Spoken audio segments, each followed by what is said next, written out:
समस्ते पकड़े बनाती किंतु आज नुआ गोटे तरीका रे पकड़ी बनाऊँगी।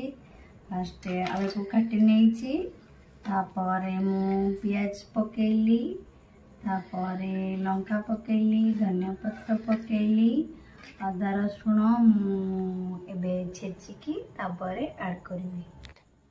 अदा रसुण छेचिदेली ऐड करदेली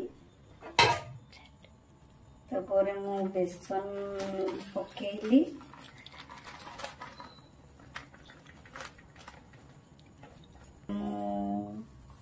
मुड़ी ऐड करली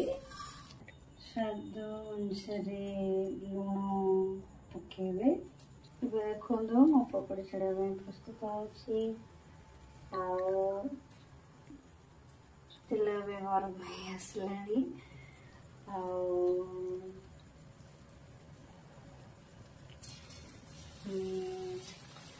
गोटे पकाउची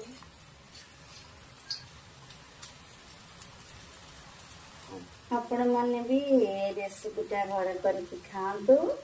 आमती लगुच कमेंट करके जन एवं मो पकड़ीटा रेडी हो जाइए आलू चोपटा होची आलू